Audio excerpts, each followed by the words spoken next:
사랑하는 성도 여러분, 그리고 하나님의 말씀을 사모하여 이 자리에 오신 모든 분들께 주님의 이름으로 문안드립니다. 오늘 여러분의 마음은 평안하십니까? 혹시 삶의 무게에 눌려 지쳐있지는 않으신지요? 세상 그 어떤 곳보다 바로 지금 이 순간 하나님의 집 안에서 그분의 음성을 듣는 것보다 더 큰 위로와 기쁨은 없을 것입니다. 시편 기자는 이렇게 고백했습니다. 주의 궁정에서의 한 날이 다른 곳에서의 첫날보다 낫다고요. 하나님의 임재 안에 거하는 것이 얼마나 놀라운 축복인지 모릅니다. 오늘 이 말씀이 여러분의 마음에 깊은 울림을 준다면 좋아요와 공유를 통해 하나님의 은혜를 더 많은 이웃에게 전해주십시오. 주님의 이름으로 여러분의 삶에 평안과 축복이 가득하기를 먼저 기도합니다. 몇 달 전 주님께서 제게 이렇게 물으셨습니다. 사랑하는 아들아, 내가 마지막 추수를 거두는 것을 돕지 않겠느냐? 그 음성을 듣는 순간 제 마음에는 다른 어떤 생각도 남아있지 않았습니다. 저는 망설임 없이 대답했습니다. 네, 주님. 기꺼이 돕겠습니다. 그것이 제가 이 자리에 서 있는 이유입니다. 제게는 다른 계획이나 야망이 없습니다. 오직 단 하나, 마지막 때의 영혼들을 추수하는 것. 지금은 바로 마지막 부르심의 때이며 우리에게 주어진 마지막 기회이기 때문입니다. 잠시 눈을 감고 떠올려 보십시오. 아직 예수님을 영접하지 못한 사랑하는 부모님, 형제, 자매, 혹은 가까운 친구들의 얼굴을 말입니다.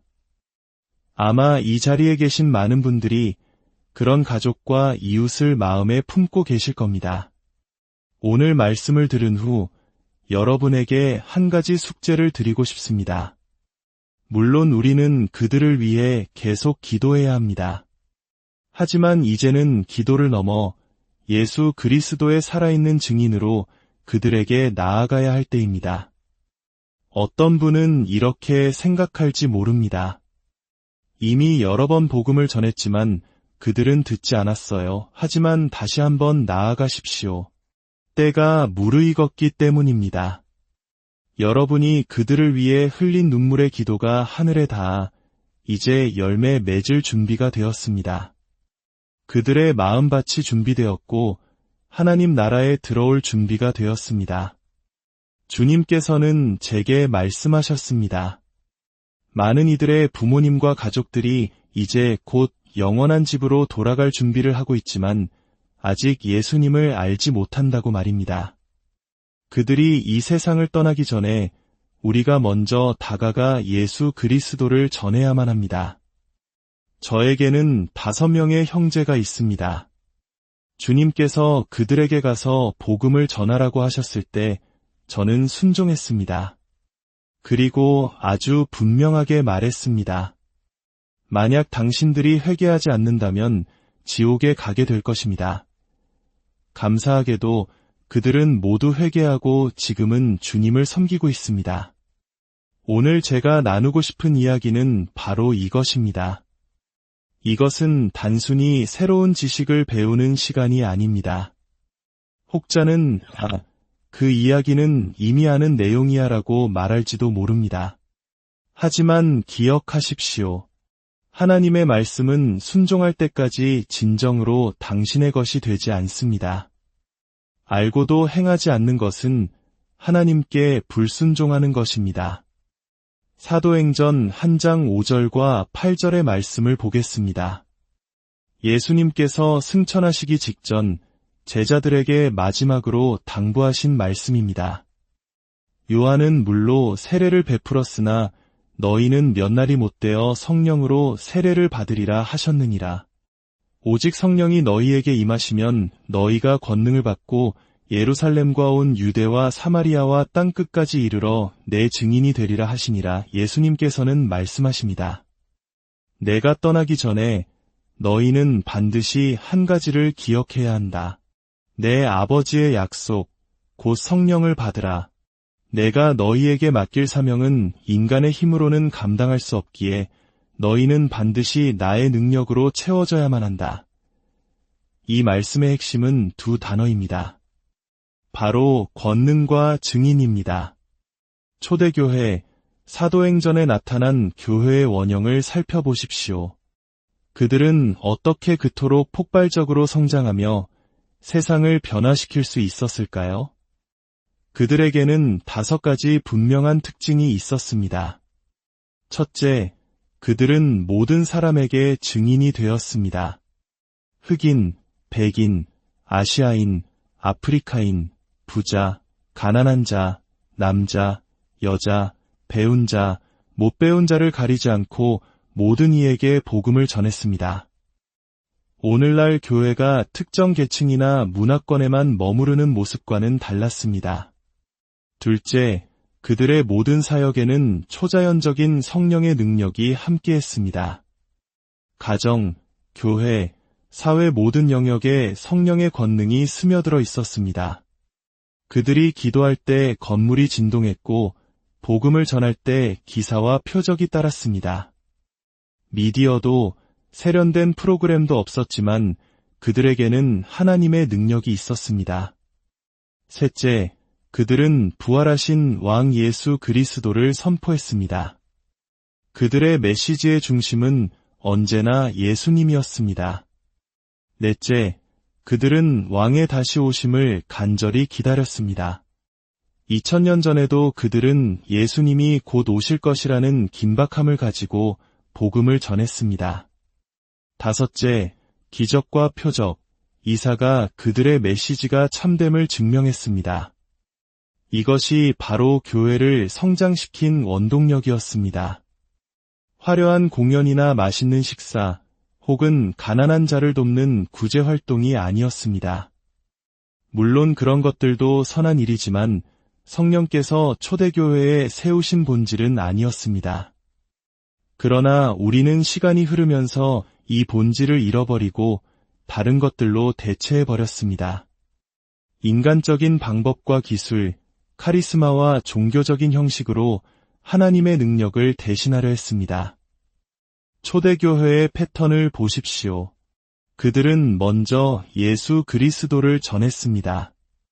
그리고 자신들이 직접 체험한 것을 간증했습니다. 그러면 성령께서 기적과 표적으로 그들의 증언을 확증해 주셨습니다. 오늘날 많은 교회들이 사람들에게 좋은 경험을 선사하려고 노력합니다. 친절한 환영, 아름다운 조명, 쾌적한 환경, 잘 짜인 순서, 모두 좋은 것입니다. 그러나 그런 경험은 사람을 근본적으로 변화시키지 못합니다. 마약 중독자가 교회에 와서 좋은 분위기를 경험하고 다시 마약 중독자로 돌아간다면 무슨 소용이 있겠습니까? 모든 사람은 반드시 예수 그리스도를 인격적으로 체험해야 합니다. 바로 그 체험이 우리를 변화시키는 능력입니다. 만약 당신에게 그리스도를 만난 생생한 체험이 없다면 당신의 믿음은 머릿속 지식에 머물러 있을 뿐입니다. 오늘날 왜 많은 교회에서 간증이 사라졌을까요? 사람들이 그리스도를 체험하지 못하기 때문입니다. 목사님이 간증하실 분 계십니까? 라고 물어도 선뜻 나서는 사람이 없습니다.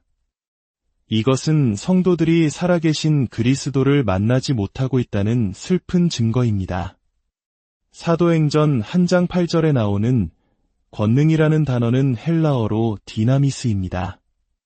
여기서 다이너마이트라는 단어가 유래했습니다.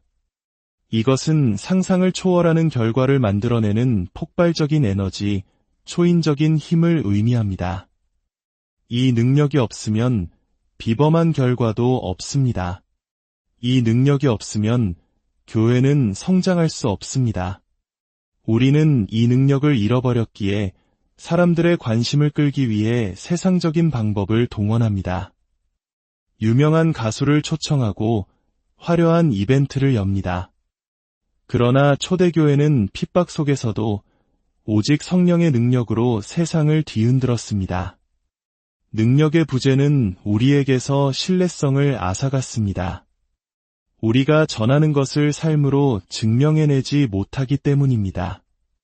기억하십시오. 사람들은 자신이 만들어내지 못하는 것을 비판합니다. 아, 저 교회는 귀신을 쫓아낸대. 저건 하나님에게서 온 게 아니야 라고 말하는 사람들은 스스로는 그런 능력을 행하지 못하기에 비판하는 것입니다. 능력은 결과를 낳습니다. 여러분의 재정에 하나님의 능력이 흐르면 여러분은 번성하게 될 것입니다. 여러분의 삶에 치유의 능력이 흐르면 질병에서 자유롭게 될 것입니다. 이 모든 것은 나의 인간적인 기술이나 노력이 아닌 오직 성령의 능력으로 말미암는 것입니다. 그리고 예수님께서는 이 권능을 받은 우리가 증인이 되라고 말씀하셨습니다. 여기서 증인은 헬라어로 마르투스이며 순교자라는 단어의 어원이기도 합니다. 그렇습니다. 증인은 단순히 자신이 본 것을 말하는 사람을 넘어 자신이 증언하는 진리를 위해 목숨까지도 기꺼이 내놓는 사람입니다. 설교자와 증인 사이에는 차이가 있습니다. 설교자는 성경의 진리를 풀어서 설명하는 사람입니다. 반면 증인은 자신의 개인적인 체험을 말하는 사람입니다. 모든 그리스도인은 설교자가 되도록 부름받지는 않았지만 모든 그리스도인은 예외 없이 증인이 되도록 부름받았습니다. 저는 말을 잘 못해서요. 저는 성경 지식이 부족해서요. 라고 말할 필요가 없습니다. 당신에게 예수님을 만난 뜨거운 체험이 있다면 당신은 이미 가장 강력한 무기를 가진 증인입니다. 당신의 자녀들이 대학에 가고 세상으로 나아갈 때 세상의 교육 시스템은 그들의 머릿속에서 하나님을 지워버리려 할 것입니다. 만약 당신의 자녀들에게 하나님을 만난 개인적인 체험이 없다면 그들은 쉽게 믿음을 잃어버릴 것입니다. 자녀들이 각자 자신만의 하나님 체험을 갖도록 도와주십시오. 법정의 증인을 생각해 보십시오. 증인은 자신이 직접 보거나 들은 것에 대한 증거를 제시하는 사람입니다. 만약 증거 없이 증언한다면 그것은 위증죄가 됩니다. 그렇다면 우리의 증거는 무엇입니까? 바로 예수님을 만난 후 변화된 우리의 삶 그 자체입니다. 제가 예수님을 처음 만났던 날을 잊을 수 없습니다. 저는 2시간 동안 통곡하며 제단으로 달려나갔습니다. 그날 이후로 제 삶은 완전히 변화되었습니다. 그 누구도 제게 다른 말을 할 수 없습니다. 왜냐하면 저는 살아계신 하나님을 직접 체험했기 때문입니다. 당신은 예수님을 만난 체험이 있습니까? 20년 전의 희미한 기억이 전부라면 당신은 낡은 포도주 부대와 같습니다. 우리는 지금, 오늘, 살아있는 체험이 필요합니다. 초대교회 사도들의 첫 번째 사명은 사도가 되는 것이 아니라 예수님의 부활에 대한 증인이 되는 것이었습니다. 그들은 자신들이 직접 보고, 듣고, 경험한 것을 담대하게 증언했습니다. 그렇다면 어떻게 우리의 간증을 나눌 수 있을까요? 아주 간단한 4단계가 있습니다. 첫째, 예수님을 만나기 전 당신의 삶이 어떠했는지 간략하게 묘사하십시오. 저는 겉으로는 문제없는 삶을 사는 것처럼 보였지만 속은 텅 비어 있었고 거절감과 정체성의 혼란, 외로움과 우울감에 시달렸습니다. 지옥으로 향하는 선량한 죄인이었습니다. 둘째, 당신이 예수님을 찾게 된 결정적인 계기에 대해 이야기하십시오. 대부분의 사람들은 삶의 위기가 닥쳤을 때 하나님을 찾습니다. 성경 호세아서는 그들이 고통받을 때에 나를 간절히 구하리라고 말씀합니다. 당신의 가족과 이웃에게 위기가 찾아왔을 때 그들은 당신을 찾을 것입니다. 그때가 바로 당신의 간증을 나눌 때입니다. 셋째, 당신이 어떻게 예수님을 인격적으로 만났는지 그 순간을 묘사하십시오. 저는 1988년 7월 20일 한 부흥 집회에서 성령의 강력한 임재 앞에 제가 얼마나 큰 죄인인지를 깨닫고 통곡하며 회개했습니다. 그 만남이 제 인생을 바꾸었습니다. 넷째, 그리고 마지막으로 당신의 삶이 변화되었다는 증거가 무엇인지 한두 마디로 요약하여 말하십시오. 어떤 사람은 재정적인 축복일 수 있고 어떤 사람은 깨어진 관계의 회복일 수 있습니다. 또 어떤 사람은 질병으로부터의 치유나 중독으로부터의 자유일 수 있습니다. 전에는 눈이 멀었으나 이제는 봅니다. 이것이 바로 우리의 간증입니다. 사랑하는 여러분, 간증의 힘은 그 뒤에 숨겨진 역사에 있습니다. 당신이 얼마나 큰 죄인이었는지를 깨달을수록 당신을 용서하신 하나님의 사랑이 얼마나 위대한지를 더 깊이 사랑하게 될 것입니다. 사도들은 로마 제국의 핍박 속에서도 간증을 멈추지 않았고 결국 그들의 간증은 거대한 로마 제국을 무릎 꿇게 만들었습니다. 당신이 나는 예전에 마약 중독자였지만 이제는 예수님 안에서 자유합니다. 라고 간증할 때 세상은 당신과 논쟁할 수 없습니다. 이제 여러분의 차례입니다. 여러분은 변명할 수 없습니다. 수없이 교회를 오가면서도 단 한 영혼도 주님께 인도하지 못했다면 오늘 회개하고 다시 일어서야 합니다. 예수님은 곧 다시 오십니다. 당신의 가족에게, 이웃에게, 동료에게 당신의 체험을 나누십시오. 당신의 손에는 세상을 변화시킬 강력한 무기가 들려 있습니다. 일어나십시오.